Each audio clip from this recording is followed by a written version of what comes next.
그래서 오늘 13번째 시간을 진행하고요. 또 이따가 시간이 남으면 14번째 강의도 잠시 다뤄드리도록 하겠습니다. 자, 오늘은 누가복음 이제 10장인데요. 잠깐만요. 순서가 바뀌었네요. 누가복음 10장 12번째 시간이네요.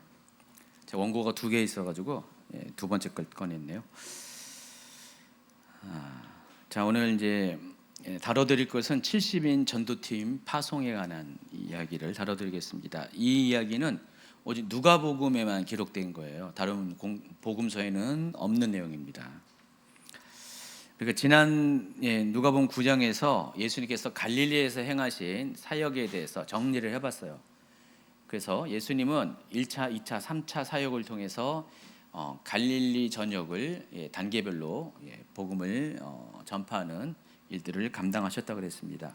제1차 갈릴리 사역이 누가복음 5장에서 6장 11절까지, 2차는 6장 12절에서 8장까지, 또 3차 갈릴리 사역은 누가복음 9장 전체를 다루고 전체에서 설명했다고 그랬습니다.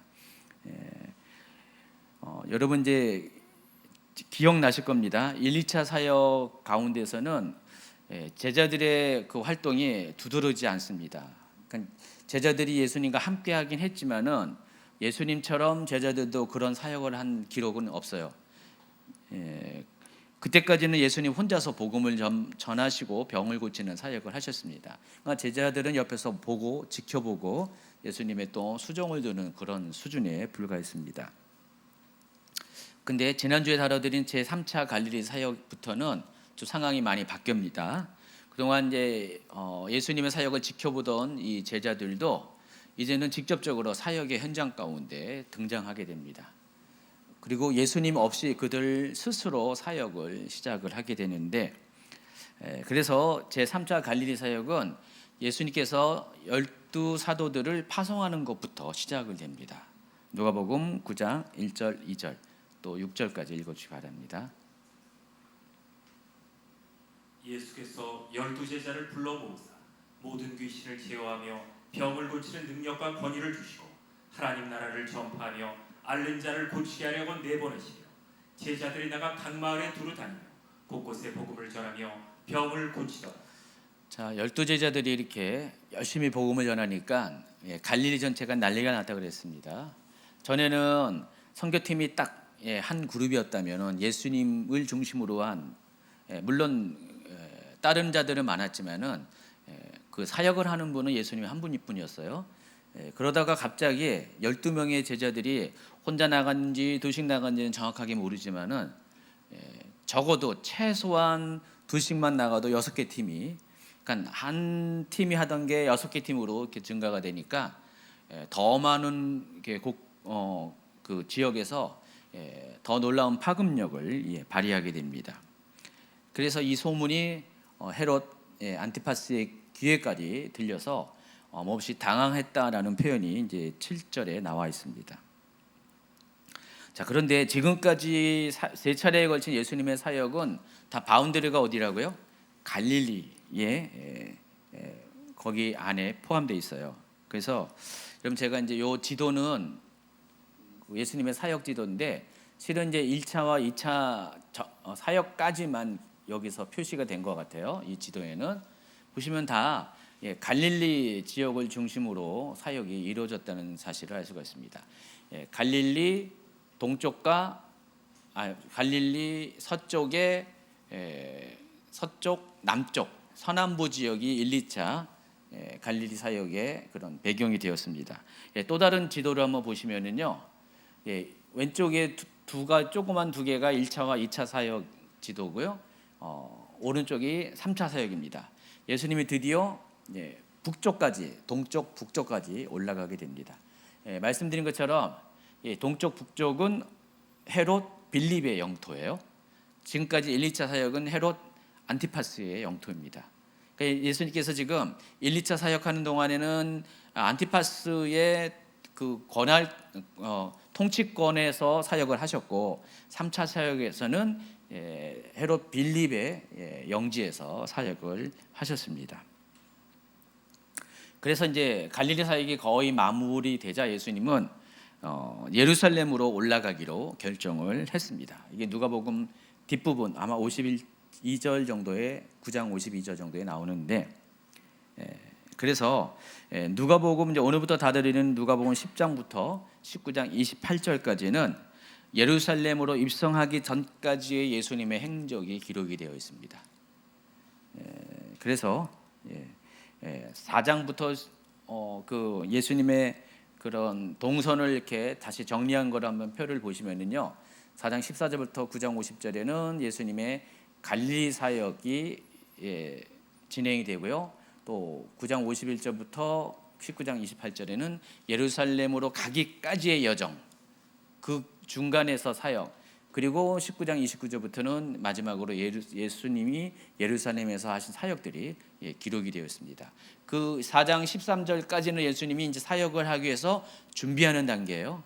정리가 되죠, 여러분. 예수님이 4장 누가복음 기준으로 4장 14절부터 사역을 공생을 시작했는데, 그때 9장 50절까지는 갈릴리, 그리고 9장 51절부터 19장 28절까지는 예루살렘으로 가기까지의 그 중간 지역, 그리고 19장 29절 이하에는 예루살렘에서 3등분으로 나눌 수가 있다는 겁니다. 그래서 여러분이 그 길을 잘 찾으셔야 돼요. 어쨌든 예수님은 9장 이후 점차 예루살렘을 향해 나아가기 시작했고, 18장 19장에 이르러서는 완전히 이제 예루살렘으로 가고자 하는 의도가 명확하게 드러나게 됩니다. 관련 성경을 쭉 읽어보시기 바랍니다. 18장 35절에 보면은 예수님이 여리고에 가까이 가셨을 때라는 표현이 나옵니다. 그리고 19장 1절에는 예수께서 여리고에 들어가 지나가시더라라는 표현이 나옵니다. 자, 여러분, 이렇게 여리고는 어떤 도시냐면은 여리고예요. 여리고는 여리고라니까요. 여러분 잘 알고 있는 여리고가 구약 성경부터 등장하잖아요. 굉장히 오래된 도시예요. 6,000년 된 도시입니다. 여러분 되게 오래됩니다. 세계에서 가장 오래된 도시 중에 하나가 여리고인데, 여리고 위치하는 곳이 어딘가 보세요. 여리고가 고대, 지금도 마찬가지지만 고대의 주요 교통로의 교차점 가운데 있습니다. 그래서 특히 예수님이 갈릴리에서 예루살렘으로 가실 때는 이 요단 계곡을 따라서, 왼쪽 그림을 보면요, 요단 계곡을 따라서 가운데가 이렇게 꼬불꼬불한 게 요단 강입니다. 그리고 그 옆으로 보라색으로 길이 나와 있죠. 좌측과 우측으로 나와 있죠. 근데 지금 예수님은 좌측길로 해서 요단강 서편길로 해서 갈릴리에서 쭉 오셨을 가능성이 있고요. 또 어떤 경우는 오른쪽으로도 오른쪽 길도 또 오실 수가 있어요. 그런데 하여간 예루살렘에 가려면 어떻게 해요? 반드시 여리고를 통과해야 돼요. 그래서 여리고까지 왔다라는 것은 곧 예루살렘이 얼마 남지 않았다. 하루 거리입니다. 솔직히 걸어서 하루 거리밖에 안 돼요. 40km가 채 안 되는 거리입니다.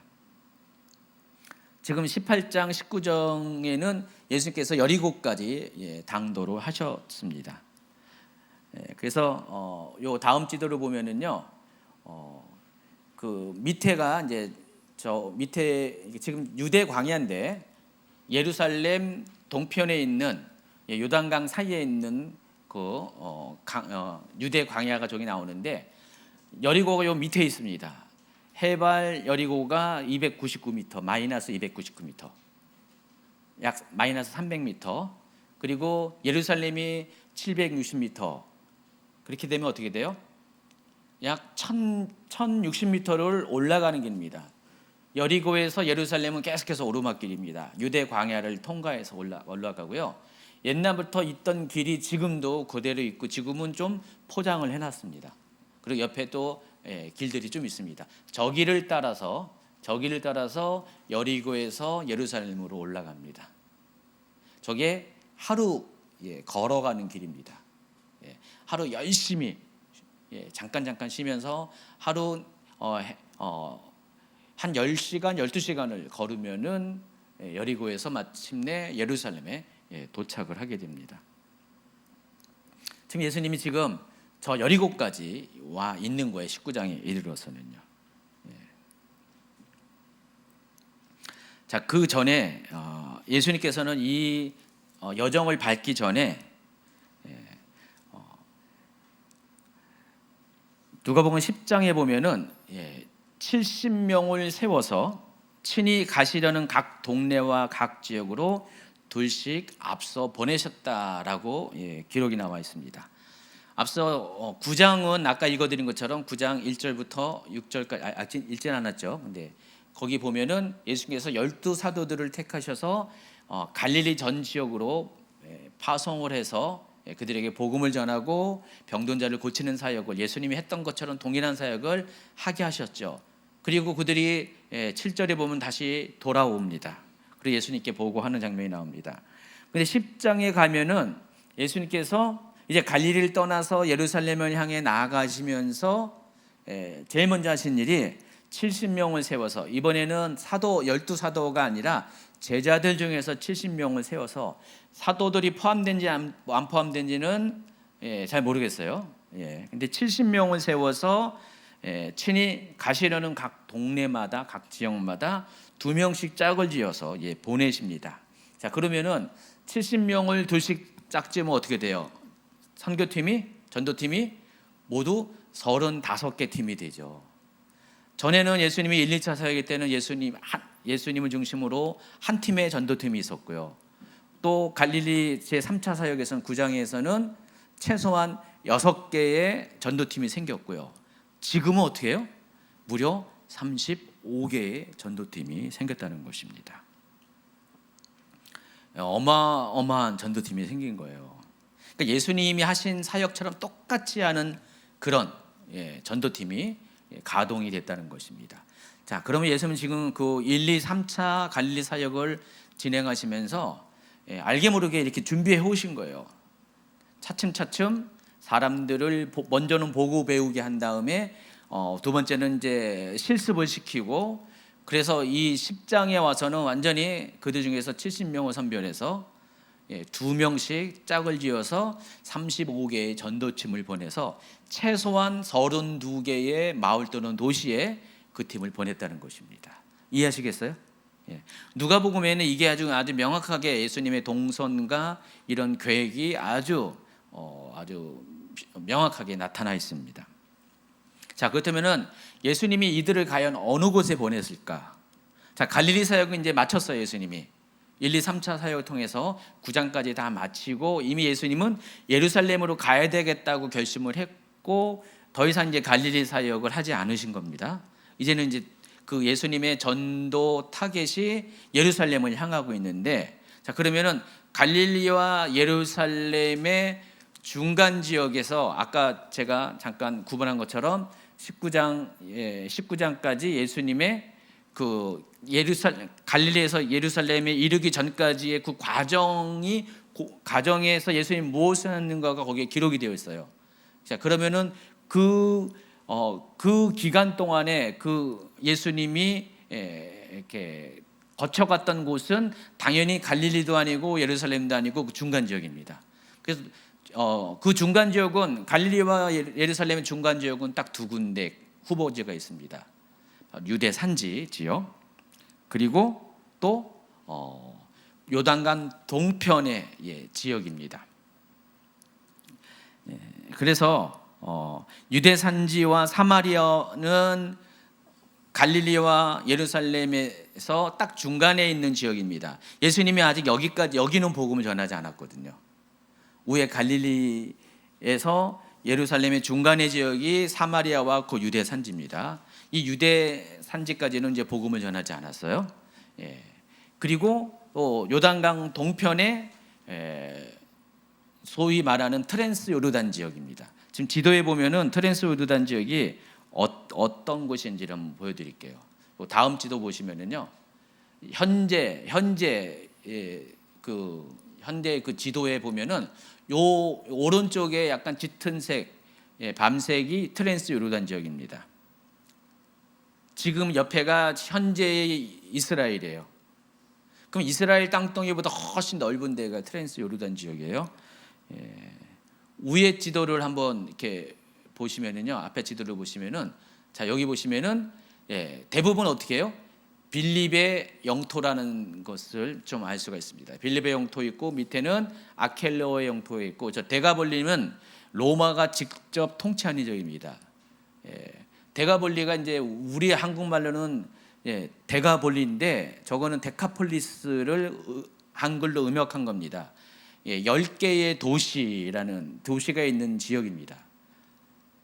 실제로 저도 이제 2015년인가 16년에 저 지역을 갔었거든요. 데카폴리스 지역을 갔는데 거기에 보면은 제라시라는 그 고대 로마 도시가 있어요. 거기도 굉장히 큽니다. 요르단 땅 깊숙한 곳에 로마 도시가 있어요. 2000년 전에 있었던 로마 도시. 그 유적이 있습니다.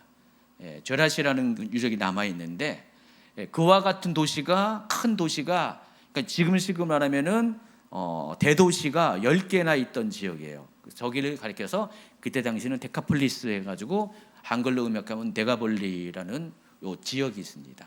저기는 그 로마가 직접 관할하는 지역입니다.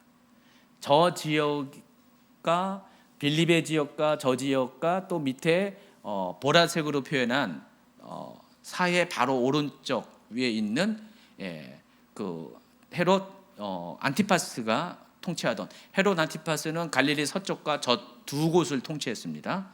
요 요단 동편의 요 지역, 오늘날 트랜스 요르단 지역에 복음을 전해요.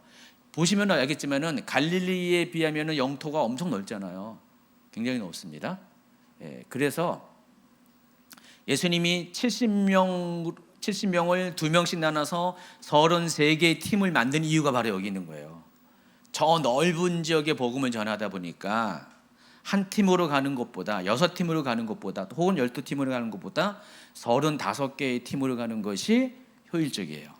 만약에 예수님이 혼자서 원팀을 가지고 막 다니려면은 정말 오랜 세월을 저기 다녀야 될 겁니다. 근데 35개의 팀이 흩어지면 어떻게 해요? 효과적으로 최소한 1개의 도시 내지는 2-3개의 도시를 담당해도요. 한 2-3개의 도시를 담당해도 한 100개의 도시를 전도를 할 수가 있습니다.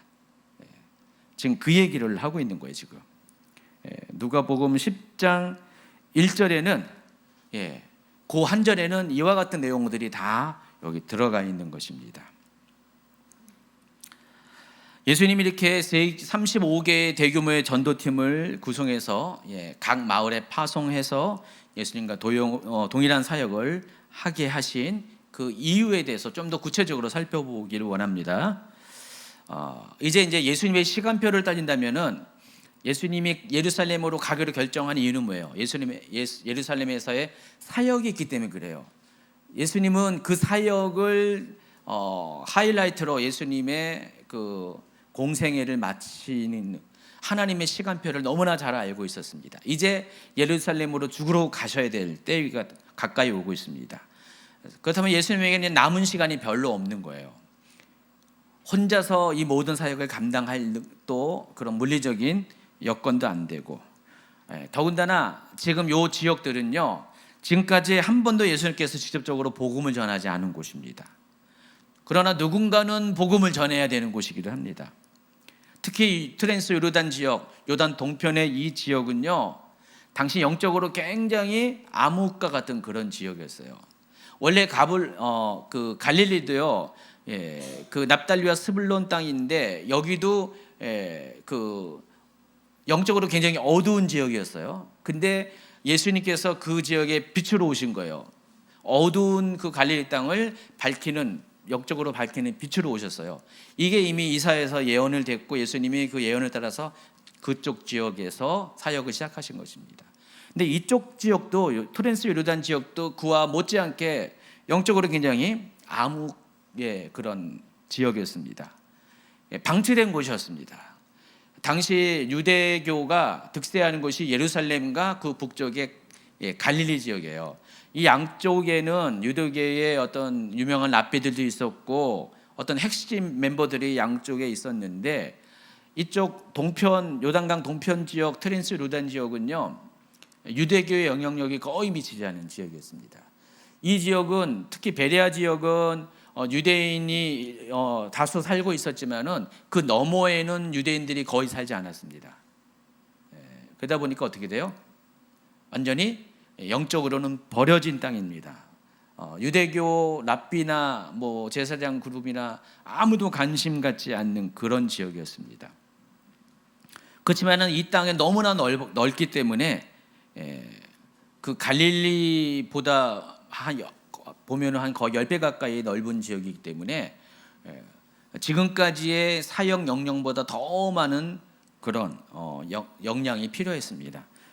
이러한 이유 때문에 예수님께서는 앞서서 12명의 사도들을 파송했던 경험을 살려가지고 이제는 70명의 제자들에게 동일하게 모든 귀신을 제어하고 병을 고치는 권능을 그들에게도 부어주셔가지고 그들로 하여금 복음 전파와 고치는 사역을 감당하게 하셨다는 것입니다. 여러분이 지금은 내가 뭘 할 수 있냐라는 생각을 하는데, 여러분도 그 지금 예수님을 따르는 제자들처럼 한번 1년 혹은 2년만 예수님의 사역을 따라다니면서 지켜보고 그 현장 가운데 있으면은요, 어느덧 예수님이 여러분에게 권능만 부어주시면은 여러분도 동일한 사역을 할 수가 있어요. 그렇죠? 그래서 여러분도 언젠가 둘씩 여러분들 짝지어서 저쪽은 못 가더라도 국내 전도도 우리 교회도 했으면 좋겠어요. 제가 솔직히 그 코로나 기간 동안에 해외 선교가 이제 막혔잖아요. 못 갔잖아요. 그래서 개인적으로는 국내 선교도 마음속에 품었어요. 근데 생각해보니까 그것도 힘들어. 왜냐면 전부 다 코로나 때문에 외부 사람들을 이렇게 접촉하기 힘들어서. 근데 이제 올해부터는 또 가능할 수도 있어요. 그래서 앞으로 우리가 해외 선교만 갈 것이 아니라 시간과 여건과 돈이 안 되는 분들은 국내 선교도 좀 도전할 만한 것 같아요. 그래서 저 지방에 뭐 강원도나 뭐 경상도나 전라도, 충청도 타겟을 정해놓고 거기에 똑같이 가버나움과 같은 선교 베이스 캠프가 되는 교회와 서로 이렇게 계약을 맺어서 그 교회에 이제 전도를 하면 밀어주는 거예요. 저는 옛날에 이런 방식으로 전도하는 팀들이 참 많이 있었거든요. 근데 요즘은 참 그런 게 별로 없는 것 같아요. 저도 옛날에 그런 팀에 속해가지고 한 2-3번 지방 전도 사역을 나간 적이 있었는데요. 그때 경험이 참 좋은 경험들이었었어요. 구화 같은 것도 지금도 필요한 것 같아요. 솔직히 말도 통하잖아요. 외국어도 아니고 말도 통하기 때문에 한번 그것도 한번 여러분 이렇게 적극적으로 생각을 해봤으면 좋겠습니다. 한번 이렇게 실행해 볼 수 있는 기회를 만들어 보겠습니다. 지금 그와 같은 것입니다. 예수님께서 지금 한 개의 팀으로 시작한 전도팀을 6 또는 12개의 팀으로 확대시키고 이제 지역이 넓어지니까 35개의 팀으로 더 확장시켜 가지고요. 그동안 다니지 못했던, 그동안 복음이 전파되지 못했던, 그러나 복음 전파가 꼭 필요한 지역들 구석구석을 복음을 전하게 됩니다.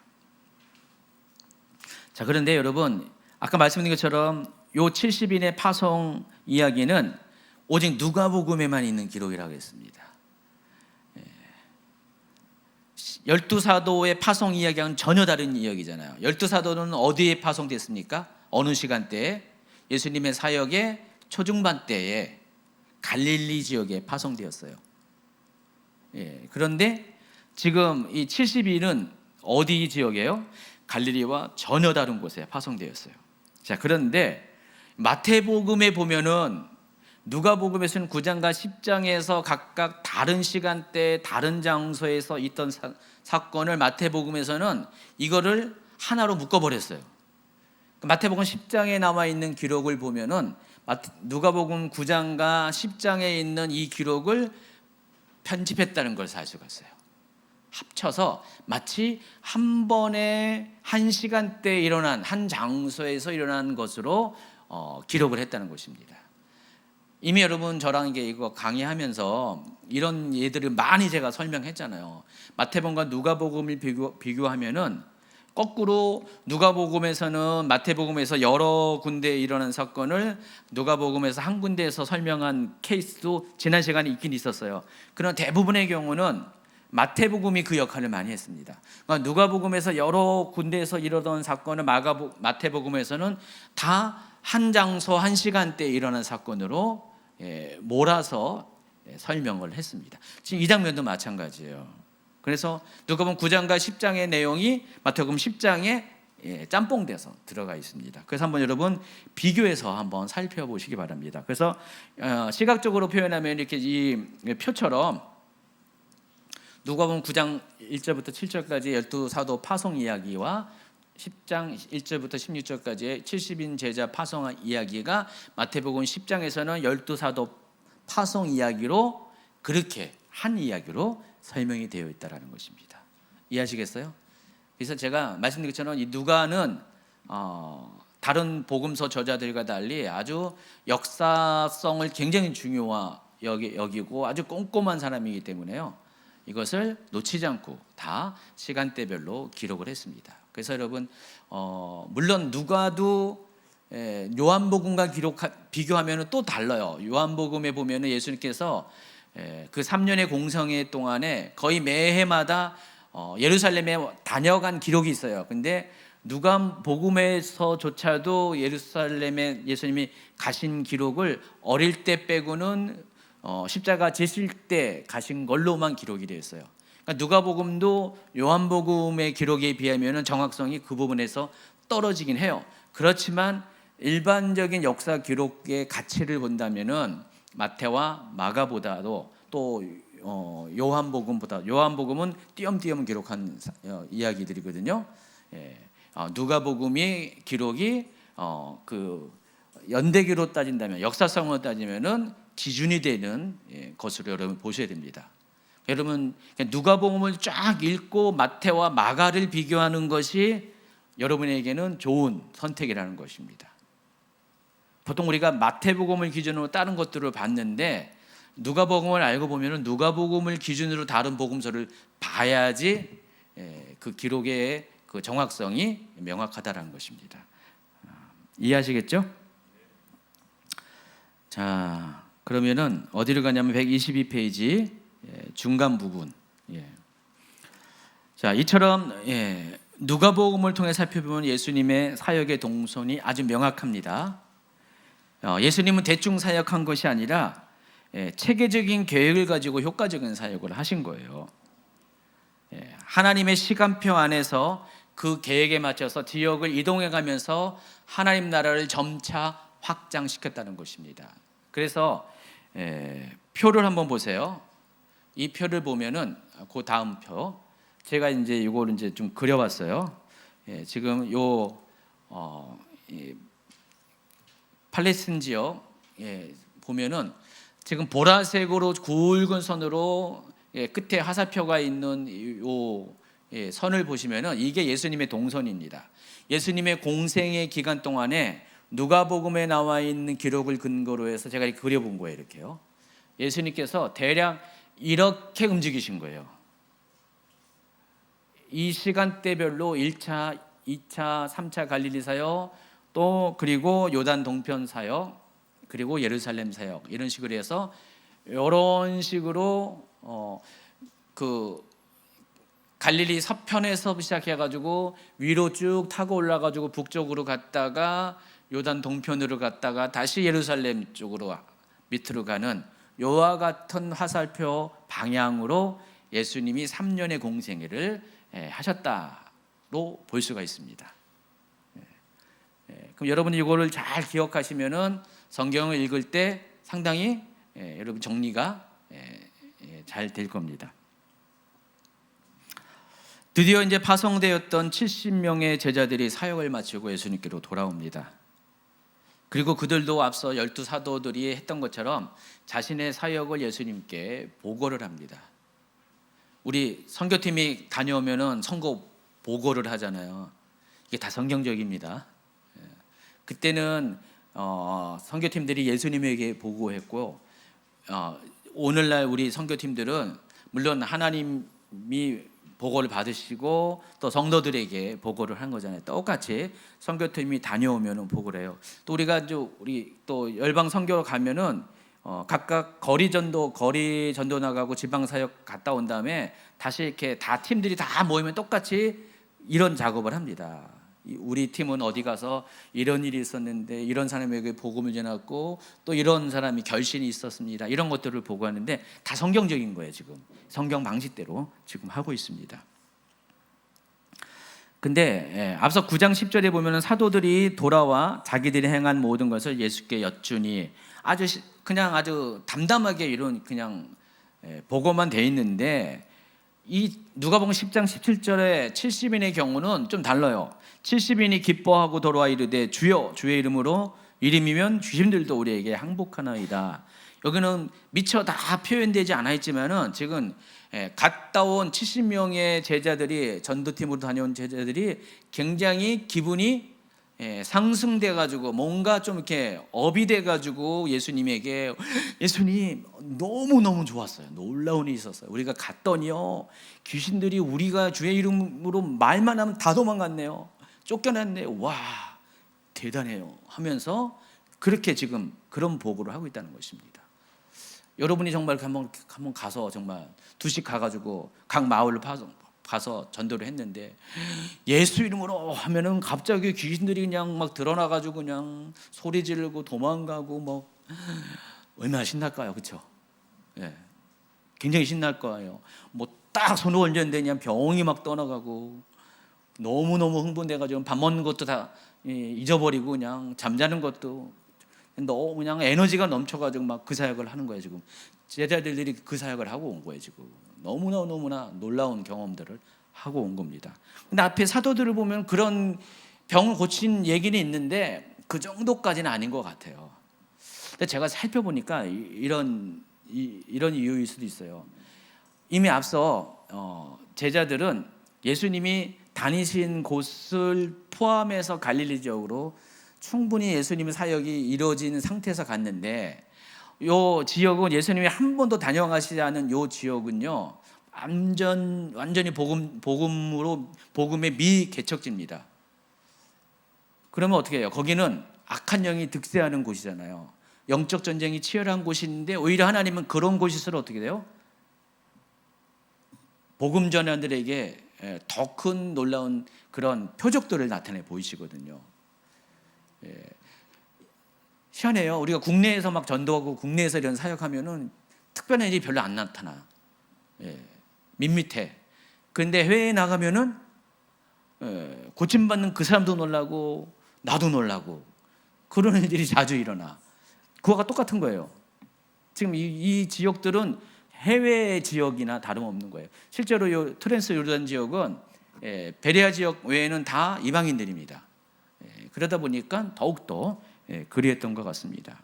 하나님이 더 그런 땅에서는 놀랍게 역사를 하신 것 같아요. 그들의 보고를 들은 예수님은 다음과 같이 말씀하십니다. 오랜만에 또 읽어야죠. 역할을 하셔야지. 예수께서 이르시되 사탄이 하늘로부터 번개같이 떨어지는 것을 내가 보았노라. 갑자기 또 의성어 안 나오네요. 번개 모아는 뭐 이렇게 안 해요? 여기 사탄이 하늘로부터 번개같이 떨어졌다라는 것은 실제로 사탄이 번개같이 떨어졌을까요? 갑자기 예수님이 딱 봤는데 하늘에서 뭔가 탁 번개 치듯이 알고 보니 사탄이 그런 건가요? 어떨 것 같아요, 여러분? 여러 가지 다양한 해석이 있어요. 실제로 그렇게 말하는 분들도 있어요. 사탄이 이렇게 여러 가지 다양한 해석을 하는데, 자, 이것은 어떤 상징적인 의미일 가능성이 더 많습니다.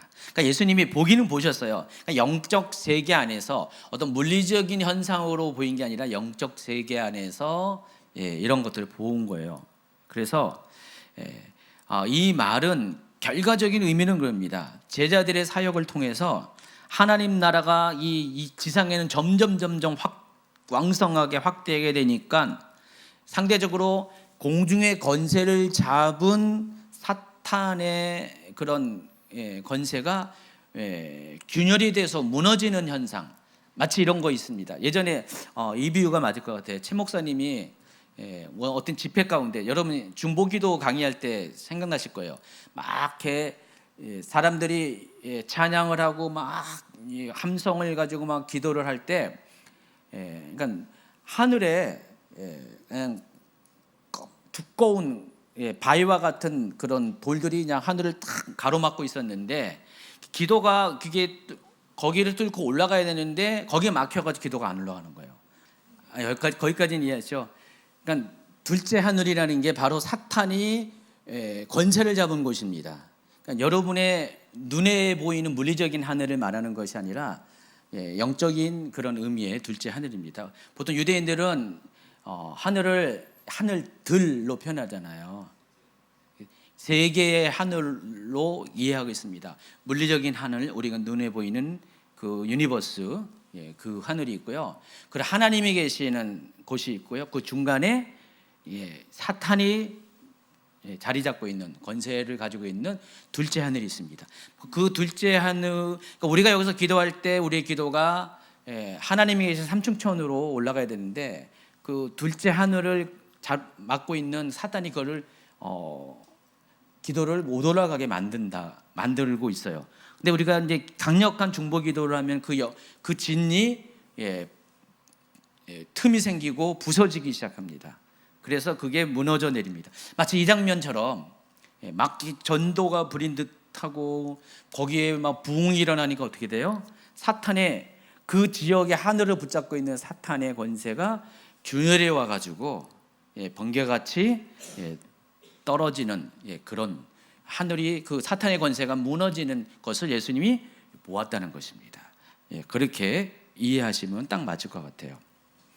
계속해서 예수님은 제자들에게 원수의 모든 능력을 제어할 권능을 이미 너희에게 주었기 때문에 결코 그들을 해칠 자가 없음을 선언을 합니다. 19절입니다.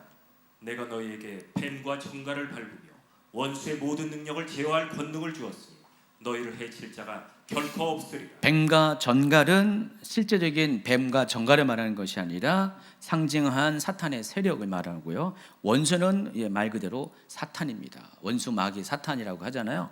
그 사탄을 제어할 능력을 주었기 때문에 결탄코 해칠 자가 없습니다. 영적 전쟁에서 원수 마귀와의 영적 전쟁에서 또 그 수하인 악한 영들 귀신과의 전쟁에서 이미 승리를 주셨다라고 합니다. 그러면서 20절에 그러나 귀신들이 너희에게 항복하는 것으로 기뻐하지 말고 너희 이름이 하늘에 기록된 것으로 기뻐하라. 이 말은 결국 귀신을 쫓아내는 것은 하나님의 권능을 받은 자들로서 당연한 거고요. 그 결과를 주목하라는 것입니다. 그 일로 인해서 이와 같은 사역을 하는 사람들의 이름이 하늘에 기록됐다는 것입니다. 하나님이 어떤 사람의 사역을 통해서 그 사람의 사역을 인정하고 그 이름을 하나님에 기록했다. 그건 무엇 때문에 하냐면은 하나님이 원하는 뜻을 이룬 사람에게는 그렇게 하실 거예요. 그렇죠? 그러니까 자기가 원하는 게 아니라 사람이 원하는 게 아니라 하나님이 원하는 것을 정확하게 알고 그 하나님의 뜻을 쫓아 행하는 사역을 하는 사람은 하나님께서 인정하시고 당연히 그 이름을 하늘에 기록을 해 주실 것입니다. 자, 그런데 사탄을 쫓아내는 일이 그와 같다라는 것입니다. 지금 그 얘기를 하고 있어요. 21절과 22절에는 그 일로 인해서 예수님은 성령으로, 실은 성령 안에서 기뻐하고 그로 인해서 하나님께 감사의 기도를 올립니다. 그때 예수께서 성령으로 기뻐하시며 이르시되 천지의 주제이신 아버지여 이것을 지혜롭고 슬기 있는 자들에게는 숨기시고 어린아이들에게는 나타내심을 감사하나이다. 옳소이다. 이렇게 된 것이 아버지의 뜻이니이다. 내 아버지께서 모든 것을 내게 주셨으니 아버지 외에는 아들이 누구인지 아는 자가 없고 아들과 또 아들의 소원대로 계시를 받은 자 외에는 아버지가 누구인지 아는 자가 없나이다. 이어서 이 사역에 동참한 제자들을 다음과 같이 격려하십니다. 제자들을 돌아보시며 조용히 이르시되 너희가 보는 것을 보는 눈은 복이 있도다. 내가 너희에게 말하노니 많은 선지자와 임금이 너희가 보는 바를 보고자 하였을 때 보지 못하였으며 너희가 듣는 바를 듣고자 하였을 때 듣지 못하였느니라. 귀신을 쫓아내는 것이 너무나 중요한 이유가 있습니다. 먼저는 그 일을 통해서 하나님 나라의 실제가 나타나 보이기 때문에 그래요. 여러분, 귀신을 쫓아낸다는 것은요, 단순히 귀신을 쫓아내는 것으로 끝나는 것이 아니라 하나님 나라가 귀신을 쫓아내는 행위 가운데 하나님 나라가 드러나는 것입니다. 여러분, 세상은요 이원화되어 있어요. 영적 세상은 중간이 없고요. 영적 세상은 하나님 나라와 사탄의 나라로, 빛의 나라와 어둠의 나라로 이원화되어 있습니다. 그리고 이 두 나라가 끊임없이 대결을 하는 것이 영적 세계의 실제예요. 자, 사탄이 쫓겨나타는 것은 뭐냐? 하나님 나라가 지금 실제가 되어서 임했다는 것입니다. 지금 제자들이 지금 귀신을 쫓아냈을 때 귀신이 쫓아나는 것은 그들이 지금 하나님 나라가 실제로 임한 것을 지금 목도했다는 거예요. 그러니까 그들이 하나님 나라의 실체를 지금 목격한 증인이 되었다는 것입니다. 누가복음 11장 20절입니다.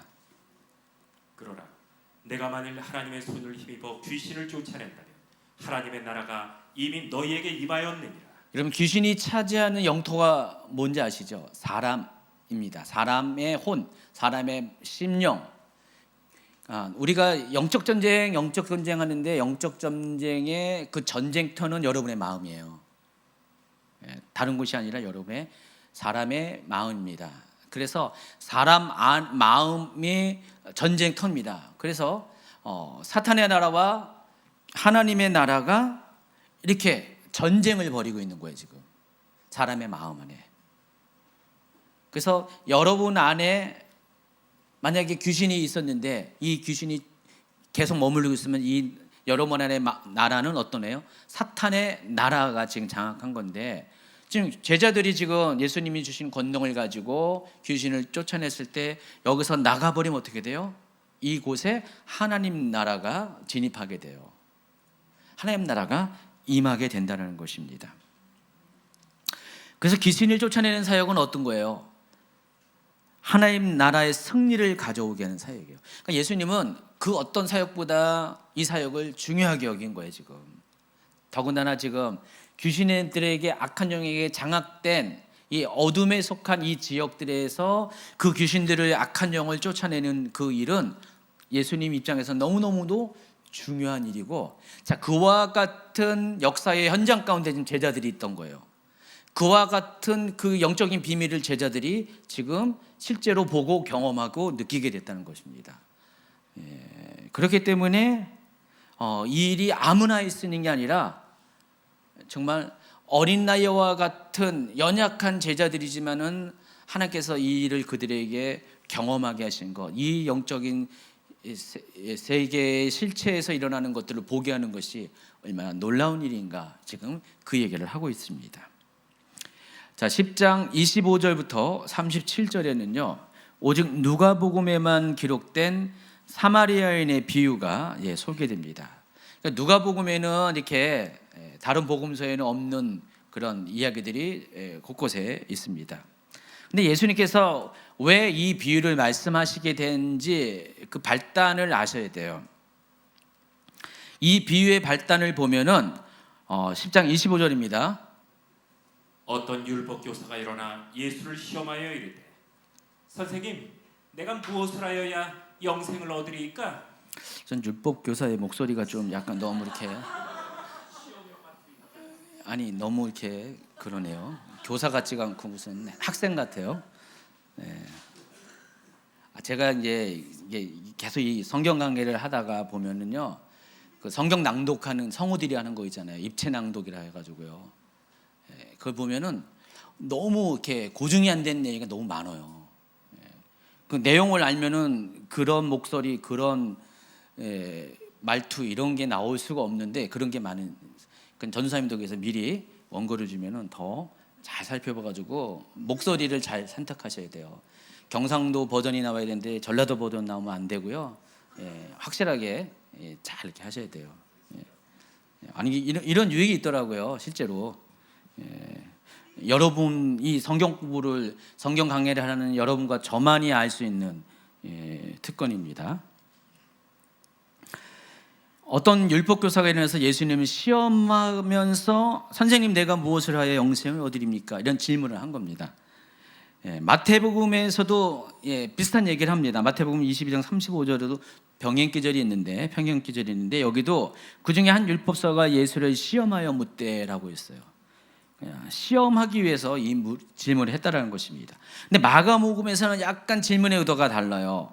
마가복음 22장 28절에도 같은 내용이 나오는데 또 이렇게 설명합니다. 서기관 중 한 사람이 그들이 변론하는 것을 듣고 예수께서 잘 대답하신 줄 알고 나와 묻되 모든 계명 중에 첫째가 무엇이니까? 자, 이렇게 이런 걸 보면은요, 마태, 마가, 누가 또 요한복음이 정말로 다른 복음서라는 것을 확실하게 알게 됩니다. 그러니까 누가 누구를 베낀 게 아니라 각각의 기본적인 그때 통용되어진 예수님에 대한 자료들이 있다고 했잖아요. 제가 그래서 그걸 큐자료라고 불렀죠. 또 로기아라고도 불렀고 또 테스트모니아, 이런 다양한 자료들을 가지고 마태는 마태대로 자신의 입장과 쓰고자 하는 목적에 따라서, 마가는 마가대로, 누가는 또 요한은 각각의 그 개인적인 그 관점과 또 목적을 가지고 기록을 한 거예요. 네, 그래서 여러분이 복음서를 잘 모르는 사람은 그 말이 같은데 알고 보면은 그 어떤 데는 큰 틀에서 어떤 데는 자그마한 미세한 표현에서 좀 다르다는 것을 느끼게 됩니다. 그래서 마태와 누가는 시험하기 위해서 했다고 하지만은 이 마가는 또 마가복음에서는 그런 표현을 하지 않습니다. 오히려 여기 등장한 마가복음에 등장하는 이 사람은 예수님에 대해서 부정적이보다도 긍정적인 마인드로 이 질문을 했다는 사실을 알 수가 있습니다. 이렇게 달라요. 그렇다고 해서 뭐 성경이 왜 달라요 이렇게 말하는 게 아니라 여러분 기록 목적에 따라서 쓰는 자의 관점에 따라서 또 나중에 이것을 읽고 은혜 받는 사람에 따라서 이게 하나님 다양하게 이런 기록을 남기셨다는 것을 아시기 바랍니다. 어찌되었든 이에 대한 예수님의 대답이 무엇이냐? 이르시되 율법에 무엇이라 기록되어 있으며 내가 어떻게 읽느냐라고 말합니다. 지금 율법 교사가 서기관이 지금 질문을 했잖아요. 그러니까 예수님은 그 수준에 맞춰서 대답을 주신다는 것입니다. 여기서 예수님이 무엇이라 기록되었으며 내가 어떻게 읽느냐라는 것은 이런 의미가 있는 것입니다. 여러분 그림에 보시면은요, 여기에 지금 현재 정통 종교인, 지금 이스라엘 현재 극정통 종교인의 모습입니다. 머리에 있는 게 뭐라고 했죠? 성구함, 트필린이 있어요. 그리고 팔뚝에 뭐예요? 끈같이 이렇게 되어 있죠. 저 하는 목적이 뭡니까? 신명기 말씀을 가지고 저렇게 하는 거예요. 그래서 하나님 말씀을 손목에 기호로 삼고 이마에 붙이라고 했는데 그걸 문자 그대로 저렇게 한 겁니다. 그러면 저 띠에다가 무슨 말씀을 기록했을까요? 저 성구함에다가 무슨 말씀을 집어넣었을까요? 신명기 6장 7절과 9절에 나와 있는, 여러분 잘 알고 있는 들으라 이스라엘 쉐마의 말씀입니다. 이 쉐마의 말씀을 여기에 기록을 담았어요. 그래서 지금 예수님이 지금 이 얘기를 하는 거예요. 지금 서기관 율법학자는 아마도 똑같은 모습을 가지고 있을 거예요. 지금 이 사람, 계속 이 사진을 띄워주세요. 이 사람의 모습을 가지고 지금 예수님 앞에 이렇게 서 있는 거예요. 이 모습을 가지고. 자 봐라, 손목에 기호를 삼는데 거기에 뭐라고 써 있느냐 지금 보라는 거예요. 읽어보라고. 딱 봤더니 대답하되 내 마음을 다하고 목숨을 다하며 힘을 다하며 뜻을 다하여 주 너의 하나님을 사랑하고 또한 내 이웃을 내 자신과 사랑하라 하였습니다. 자 보세요, 이렇게 써 있습니다. 이게 쉐마의 말씀이거든요. 신명기 6장 7절부터 9절까지의 말씀이거든요. 그것이 지금 예수님은 지금 네 손목에다가 해놓은 게 뭐라고 써 있는가를 읽어보라는 거고 지금 그걸 보고 대답을 하는 것입니다. 물론 굳이 볼 필요 없죠. 다 외웠으니까. 이런 내용이 기록되어 있습니다. 그래? 그러면 내 대답이 옳도다. 이를 행하라. 그리하면은 살리라. 다시 말해서 내가 무엇을 해야 영생을 얻겠습니까? 그러니까 예수님이 그렇게 하면은 이대로 지켜 행하면은 영원한 생명을 얻을 것이다. 천국에 갈 것이다. 지금 그 얘기를 하고 있습니다. 지금 이 율법학자는 예수님을 시험하고자 이 질문을 했는데, 말씀으로 질문을 했는데, 예수님은 어떻게 해요? 마귀가 말씀을 가지고 예수님 시험할 때 말씀으로 그 시험을 물리친 것처럼 똑같이 예수님도 지금 이 자신을 시험코자 하는 이 서기관의 그 질문을 말씀을 가지고 물리치시는 장면이란 것입니다. 자, 그러자 이 질문자는 또 한 번의 질문으로 예수님을 재차 질문합니다. 29절. 그 사람이 자기를 옳게 보이려고 예수께 여짜오되 그러면 내 이웃이 누구이니까? 자, 예수님이 하나님을 사랑하라고 그랬고 또 내 이웃을 내 몸과 사랑하라고 했는데, 그러면 이웃이 누구입니까? 몰라서 물을까요? 이 사람? 알죠. 알면서도 가끔가다 그렇잖아요. 그냥 딴 사람 가만히 있는데 혼자 자기 잘난 맛에 이렇게 질문하는 사람들 있잖아요. 가끔 있잖아요. 그런 사람이 있죠. 반에서 한두 명 있잖아요. 지금 그 얘기를 하고 있습니다. 바로 이 상황 가운데 예수님은 그에 대한 대답으로 오늘 선한 사마리아인의 비유를 그 대답으로 설명을 하신 것입니다. 자, 사마리아인 비유를 이제 편안한 마음으로 30절부터 35절까지 읽어주시기 바랍니다. 예수께서 대답하여 이르시되 어떤 사람이 예루살렘에서 여리고로 내려갔다가 강도를 만나매 강도들이 그 옷을 벗기고 때려 거의 죽은 것을 버리고 갔더라. 마침한 제사장이 그 길로 내려갔다가 그를 보고 피하여 지나갔고 또 이와 같이 한 레위인도 그곳에 이르러 그를 보고 피하여 지나갔되 어떤 사마리아 사람은 여행하던 중 거기 이르러 그를 보고 불쌍히 여겨 가까이 가서 기름과 포도주를 그 상처에 붓고 싸매고 자기 짐승에 태워 주막으로 데리고 가서 돌보아 주니라. 그 이튿날 그가 주막 주인에게 데나리온 2를 주며 이르되 이 사람을 돌보아 주라. 비용이 더 들면 내가 돌아올 때 갚으리라 하였으니. 이 비유를 통해서 예수님은 스스로 이 질문자 자신이 답을 찾도록 인도하십니다. 그래서 36절부터 37절을 읽어주세요. 네 생각에는 이 세 사람 중에 누가 강도 만난 자의 이웃? 예수님의 질문입니다. 그리고 그럴 때 뭐라고 대답합니까? 자비를 베푼 자입니다. 예수께서 이르시되 가서 너도 이와 같이 하라. 자, 이렇게 이 사람이 질문을 했어요. 내 이웃이 누굽니까? 그때 예수님이 선한 사마리아 비유를 말씀하시고, 자, 비유를 들었지? 그럼 내 생각에는 이 중에서 세 사람 중에서 누가 강도 만난 자의 이웃이냐? 그랬더니 당연히 자비를 베푼 자 아닙니까? 이렇게 스스로 답을 찾아가고 있습니다. 여러분, 지금 사마리아의 비유, 사마리아 사람들의 비유입니다. 선한 삶. 여러분, 왜 사마리아인이 등장했을까요? 뭐 다른 사람이 등장할 수 있는데 예수님이 비유 가운데 사마리아 사람을 집어넣은 이유가 있어요. 사마리아 사람은 어떤 사람이죠? 유대인들이 개와 돼지로 취급하는, 사람 취급하지 않는 그런 사람들입니다. 그러니까 유대인 민족은요, 자기들이 선민이라고 말씀을 갖고 있는 사람이라고 해서 굉장히 민족 우월주의가 강했고요, 굉장히 배타성이 강했고, 특히 사마리아인에 대해서는 아주 더 심각했어요. 다른 이방인들보다 더 심각하게 사마리아 사람들을 멸시 천대를 했습니다. 자, 그런데 그런 사마리아인을 예수님이 등장시켜가지고요, 결국은 이 서기관으로 하여금, 율법학자로 하여금 바로 그 사람이 가장 좋은 이웃이다라는 것을 스스로 인정하게끔 비유를 통해서 만들었습니다. 참고로 이와 같이 질문을 하고 대답을 하고 또 재차 질문하고 대답하고 이런 과정 속에서 스스로 답을 찾아가는 것이 당시 랍비들이 하던 교육 방식이에요. 근데 오늘날도 유대 사회에서는 이 방식으로 교육을 하고 있습니다. 여러분 들어봤죠? 하브르타라는 유대인 교육법. 그래서 짝지어 공부한다라는 뜻을 갖고 있는 이 단어인데, 유대인들은 지금도요 이런 식으로 공부를 해요. 친구들끼리 2명, 3명 아니면 또 선생님을 두고 아주 자유자재로 별거 갖고 그냥 자유 토론을 막 합니다. 가지고 뭐 1시간, 2시간, 몇 시간 계속 토론을 해요. 어릴 때부터 이걸 시킨 거예요. 유대인의 그 유명한 이렇게 교육기관인 예시바 같은 데 가면은 이게 아주 기본 교육 방식입니다. 이런 식으로 교육을 해요.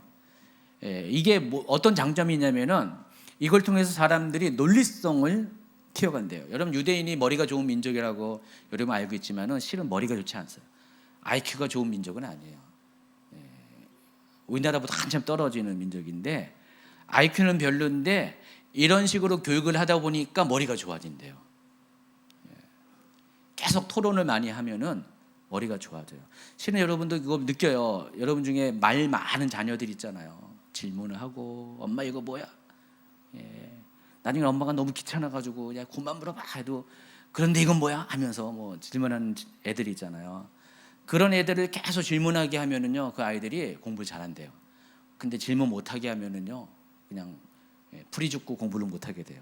그래서 여러분 이제 혹시 아직 그런 자녀들이 있는 부모님이 계시면은요 그냥 놔두세요. 잠깐 여러분 귀찮으려 해도요 계속 얘기하다 보면은 유대인들이 이렇게 세계적인 인물들이 배출된 것처럼 여러분 자녀들도 그렇게 된다라고 보면 됩니다. 자, 지금 이 방법으로 예수님이 지금 랍비가 되셔가지고 서기관을 이렇게 교육시킵니다. 그런데 이 말씀이 전해진 장소가 과연 어딜까 그 생각을 해봤어요. 아까 선한 사마리안. 왜 선한 사마리안을 등장시켰다고요? 바로 그 등장인물을 통해서 그들이 멸시하고 천대하는 바로 그 가장 좋은 이웃이 가장 최고의 이웃이 바로 사마리아 사람이라는 것을 깨닫게 하기 위해서 스스로 입으로 고백하기 위해서 예수님이 이와 같은 비유를 사용하셨고요. 그리고 실제적으로 이 장소가 여리고일 가능성이 많습니다. 그러니까 앞뒤 문맥과 예수님의 동선을 살펴보면은 예수님이 지금 요 비유를 가지고 한 율법학자가 예수님에게 질문하는 요 질문에 대한 답이 바로 그 장소일 가능성이 많다는 것입니다. 선한 사마리아 비유에서 나오는 바로 그 장소일 가능성이 많습니다. 뒤이어 뭐가 나오냐면 마르다와 마리아가 사는 동네가 나옵니다. 이 마리아와 마리아가 사는 동네가 어디냐면은 베단이에요. 예루살렘에서 3km밖에 떨어지지 않은 곳이에요. 아까 말씀드렸죠. 갈릴리에서 예루살렘에 가려면 어떻게 해요? 여리고를 통과해서 온다고 그랬잖아요. 지금 예수님께서 지금 거기서 여리고에서 아마 이와 같은 사건을 이렇게 율법학자와 이와 같은 대화를 한 다음에 곧바로 여리고를 통과해서 이쪽으로 오셨을 가능성이 많습니다. 그래서 여기서 마르다와 마리아를 만나게 됩니다. 누가복음 10장 38절부터 42절. 그들이 길 갈 때 예수께서 한 마을에 들어가시매 마르다라 이름하는 한 여자가 자기 집으로 영접하더라. 그에게 마리아라고 하는 동생이 있어 주의 발치에 앉아 그의 말씀을 듣더니 마르다는 준비하는 일에 많아 마음이 분주한지라. 예수께 나와 이르되 주여 내 동생이 나 혼자 일하게 두는 것을 생각하지 아니하시나이까. 그를 명하사 나를 도와주라 하소서. 주께서 대답하여 이르시되 마르다야 마르다야 네가 많은 일로 염려하고 근심하라. 몇 가지만 하든지 혹은 한 가지만이라도 족하니라. 마리아는 이 좋은 편을 택하였으니 빼앗기지 아니하리라. 예수님께서 마르다 자매를 처음 만난 그 이야기가 여기에 기록됐어요. 복음서에서도 똑같아요. 요 누가복음은 10장 38절부터 42절까지만 예수님과 마리다 그 자매와 만난 기록을 여기서만 기록되어 있습니다. 참고로 마르다에 대한 이야기가 여기 포함해서 세 곳에 등장합니다. 요한복음 11장과 12장에 두 번 더 등장하는데 참 재밌는 것은 11장의 주인공은 나사로예요. 나사로의 부활 사건. 그리고 12장의 주인공은 향유를 부은 마르다의 동생 마리아예요. 그래서 여기서는 주인공이 마르다예요. 그래서 지금 참 재밌는 게 복음서 세 곳에 등장하는 이 마르다 남매의 예수님과의 이 장면을 통해서 각각 하나님이 한 번씩은 다 주인공을 시키시네요. 자, 그런데 이 장면을 통해서 두 자매의 다른 모습을 우리가 발견합니다. 그러니까 주님을 이렇게 섬기는, 주님을 맞이하는 방식이 달라요. 자, 마르다는 어떻게 했습니까? 예수님이 가르치는 사역을 하는 동안에 예수님 일행을 접대함으로써 예수님을 맞이합니다. 또 마리아는 어떻게 됩니까? 예수님 말씀에 집중해서 일은 안 하지만 듣는 것을 통해서 예수님을 섬깁니다. 우리가 가끔 그럴 수가 있어요. 어떤 사람은 똑같이 예수님을 섬기는 방법이 목적은 똑같은데 섬기는 방법이 달라요. 어떤 사람은 말씀을 집중해서 예수님의 말씀을 들어주는 것으로 예수님을 섬기는 사람이 있고요. 또 어떤 사람은 뭐예요? 정말로 몸을 가지고 섬김을 통해서 여러 가지 봉사를 통해서 예수님을 섬기는 두 가지 방식이 있어요. 서로 어떤 것이 옳다 그러다 말할 수가 없어요. 예수님께서 40여 절에 이렇게 말하는데 몇 가지를 하든지 혹은 한 가지만이 족하디다. 이 말은 마르다 방식 또 마리아의 방식 두 가지를 다 해도 좋고 혹은 둘 중에 하나만 해도 좋은데 마리아는 그 중에서 마리아가 좋은 쪽으로 선택을 했다는 것입니다. 예수님 말씀에 집중하는 것. 여러분 교회에서 이것 때문에 싸운 일이 없어야 돼요. 그래서요. 솔직히 말씀도 아무나 들어주는 거 아닙니다. 저는요 이렇게 수요일 특히 수요일 같은 게 보면은 강의가 길고 지루하고 막 그럴 때가 가끔 있잖아요. 근데 들어주는 것만 해도 얼마나 감사한지. 제가 여기 코로나 기간 동안에 회중 없이 이렇게 한 적이 있잖아요. 처음에 적응하기 힘들었고요.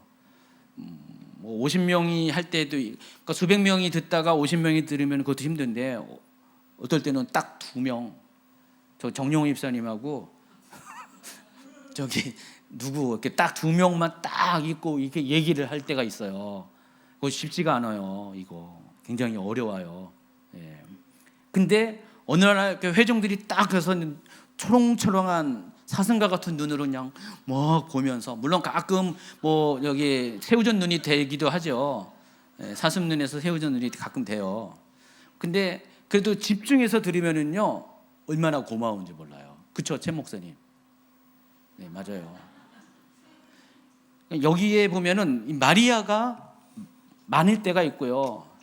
어떨 때는 마르다가 많을 때가 있어요. 근데 설교자의 입장에서는요 마리아가 있는 것을 굉장히 좋습니다. 이것도 하나님을 섬기는 거예요. 예수님을 섬기는 것입니다. 아무나 못 섬긴다니까요. 이거 여기 그렇게 집중해서 듣는 건 아무나 못해요. 근데 그것도 하나님을 섬기는 것입니다. 예배라는 것은 우리의 몸으로 또 우리가 하나님 말씀에 집중하는 것 두 개 다 포함하는 것입니다. 지금 예수님은 이왕이면은 두 가지를 다 해도 좋은데 하나 자기가 선택했고 그것에 대해서 뭐라고 하지 말 것을 이야기하는 것입니다. 오늘날 이 교회에서도 이 말씀이 그대로 적용됩니다. 각자 하나님이 나에게 주신 감동대로 감사와 기쁨으로 말씀을 듣는 것을 선택할 수 있고 봉사를 선택한다면은 그 모든 것이 예수님을 사랑하고 섬기는 것이라는 것을 기억하시기 바랍니다.